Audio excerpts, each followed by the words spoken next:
Tako, danes bo en tak malo bolj avtomobilističen vlog, mogoče celo malo avanturističen vlog.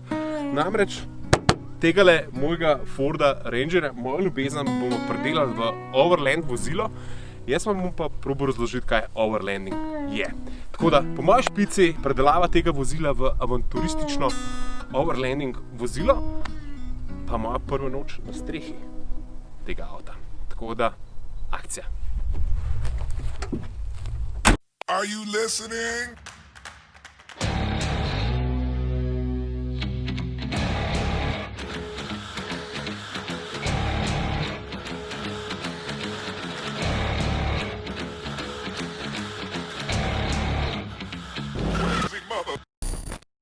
Ok, takole, for the record, sem na poti v Črnuče do Matsporta. Matsport je bil dolga leta ful zelo znan po autotuningu. Zadnja leta, oziroma v zadnjem obdobju so se pa specializirali tudi za overlanding. Tako da grem tja do Mateja Kadunca, ki mi bo zadeve pokazal, kakšne imam jaz opcije s temi šotori. Pa tudi par stvari mi bo razložil.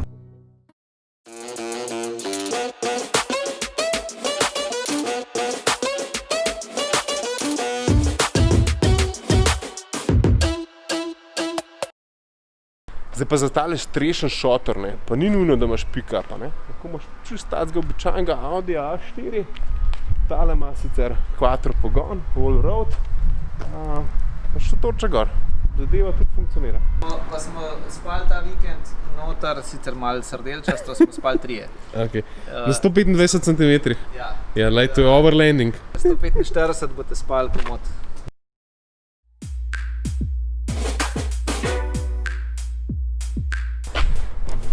To imam, lej. To je ta sročna. Dobro. A ti vsaj roko posoda, ne? Čau. To moš to vse tako narejeno. Ok, nosilci so lahko v bistvu bilo kakšni. Nosilci so univerzalni. Se to lahko da gor. Mogoče zdaj podebatirava tole varianto, kar se tiče nosilnosti strehe. Ker to je bilo moje prvo vprašanje. Moja reka, kako pa spati na strehi, saj ne moreš pač po strehi hoditi, skakati po te fore, ampak povej, če ima fora, no?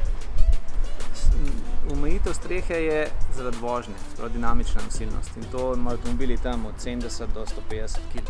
Ja. To zaradi stabilnosti, zaviranja in takih stvari. In vsi te šotori imajo 50 do 70 kg, tako da je brez kakršnih koli skrbi. Statična nosilnost strehe pa nosilcev je pa tono, 2, 3. Če avto obrnemo na streho, se ne bo pogreznila streha, pa je avto težek. Ok, v redu. Moja pravi, da sem tako težek kot tona, tako da to... No, ok. Tukaj brez... V glavnem ni panike, ni to, da smo trije moški gor, da je to... No, to je panika z drugega pogleda. Ok. Smo to.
Mogoče je pravi moment, da zadeve postavim v kontekst. Smo 10 dni v prihodnosti v avtokampu Šimuni na Pagu.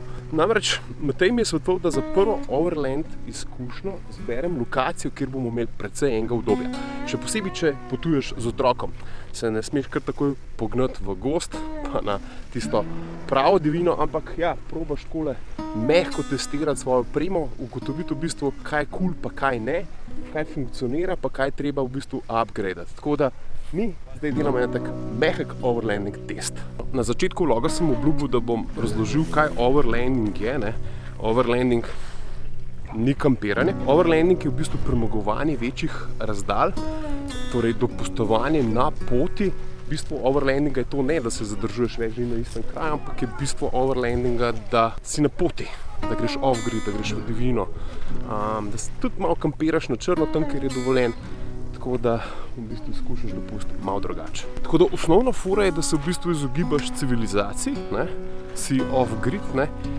Zelo podoben kot pri nautiki, ker ni fora, da si v marini, ampak je fora, da si sam v nekem zalivu. Valjda pa moramo stati poučeni, ne? Pa malo v zgodovini overlandinga povedati, pa iz kje ta beseda sploh izhaja. Overlanding so izumili Avstralci, ne, avstralski kavboji, ki so po več dni gnali to živino na oddaljene pašnike, oziroma do teh pašnikov ponavadi skoraj nikoli niso prišli in so izumili besedo overlanding, in od takrat se ta beseda pač nekako prijela. Prijela se je pa tudi zaradi tega, ker so kar kmalu te konje zamenjali za v bistvu terenska 4x4 vozila, ker so jih čisto zaradi praktičnosti opremili s takimi strešnimi šotori. Tudi zato, ker valjda avstralski divjini je kup enih kač, pa pajkov, pa raznih divjih živali, ne, ki ti lahko pokvarijo spanec. Tako da, če si pa dvignen, pa čisto lepo spiš brez kakršnekoli skrbi. No in zdaj v bistvu nekako identificiramo overlanding vozila za vsa tista vozila, ki imajo 4x4 pogon, pa strešen šotor. Čeprav ni nujno, ne, lahko to postaviš čisto na navadenega, naprimer Berlingota ali pa Audi A4, pa veliko funkcionira. Tako da priporočljiv pa je 4x4 pogon, čisto zaradi tega, ker včasih s takim avtomobilom proba zaviti off-grid, ne. Prej smo rekli, poanta je, ne, dolga potovanja, kjer se izogibaš civilizaciji in nekako odkrivaš off-grid. Pomemben je, da se zavedate filozofije potovanja. Torej, da ste v bistvu vsak večer nekje drugje, mogoče se kje zahakljate za dan ali pa dva, ampak načeloma ste skozi na poti. No, mogoče čas, da zdaj zelo na hitro predstavim setup. No, za mano je Ford Ranger 2018 letnik, na strehi pa tule Tepuji Explorer Kunken Nam 3, v glavnem ime je zakompliciran. Gre pa za šotor vrednosti približno 1600 evrov, širine 140 cm pa 240 dolžine, kjer zelo komod, nam je zelo lušten, torej dva odrasla pa en otrok, brez težav. 3 odrasli bi bila že malo gužva, ampak načeloma prodajajo to kot šotor za 3 osebe. Kako smo mi zadevo organizirali? Na tej strani tukaj v zadnji imamo tako kuhnico.